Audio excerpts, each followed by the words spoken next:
Hey everybody, it's me, DeoGenZ, coming at you with a brand new series. It is an eBay opening. Now, why I decided to do this new series is for a couple of reasons. You'll see that the area you're watching right now is pretty well lit, and that is because I don't want to ruin the tripod angle that I have here, but I've got some new lighting, so I want to try it out, and one of the best ways to do so is with these minifigures.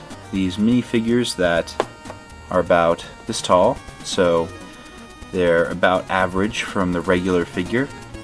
But I just want to also do this series for all you collectors out there of Pokemon figures who may or may not know how eBay works. There's a lot of clones, there's a lot of duping out there, and I'm not too entirely sure if this little pincer here is one of those situations. It looks pretty good. I mean, from the look and feel, you know, I would say the only thing that's off on it is maybe the coloration.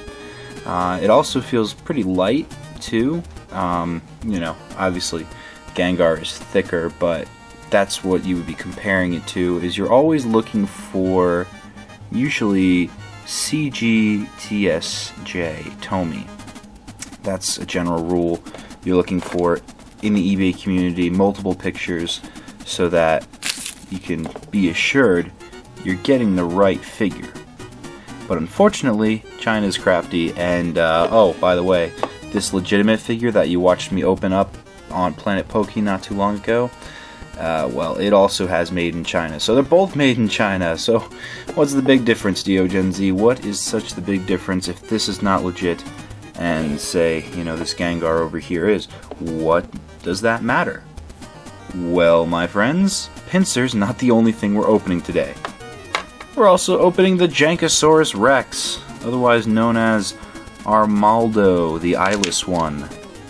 Yeah, I didn't know Armaldo was supposed to be eyeless, did you? Can't really see it there? Now you can. See, he's got dots for where there would be eyes, but when you look closer, he's a zombie. Otherwise, a pretty good figure, though. I mean, let's get less blurry here and take a look at the other side of it. Yeah, the only really gleaming things I can see are like these bits are not really fused together.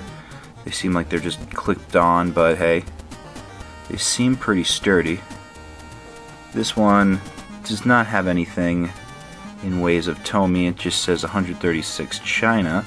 So you could be assured that this one is definitely a Fakeamon.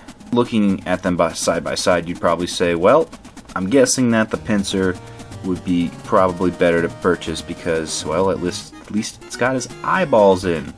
But really the benefit to buying these figures was that they were 99 cents plus shipping and handling. And, you know, like I said, the reason I'm starting this series is I'm getting into eBay auction collecting myself for these figures, and I may sell some of them eventually. Well, I know eventually I'll sell some of my cards, so you'll want to stay tuned to this series. So when it comes to knowing what you want to buy on eBay, it's knowing that, you know, quality counts. You can definitely see that, you know, this seems to be like two halves sandwiched together, and that was a common design that I saw on these Fakeamon figures for the eBay auctioneer that I purchased from. And now I've got no complaints with him. He never said anything about it being a legitimate figure. It is what it's advertised, and if you can't tell by pictures that these are fake and you still think that they're real, well, you're a fool. But the benefit to buying these fake is that they are 99 cents. You know, this legitimate Gengar back here, okay, it's probably, you know, more than it should cost, but the retro figure and all its packaging with Meowth cost like $32 on Amazon. So who the hell is going to pay that? So we'll talk about more of this when I get more figures. I'll see you guys in the future. Oh, be sure to leave comments below on what you think of this new series.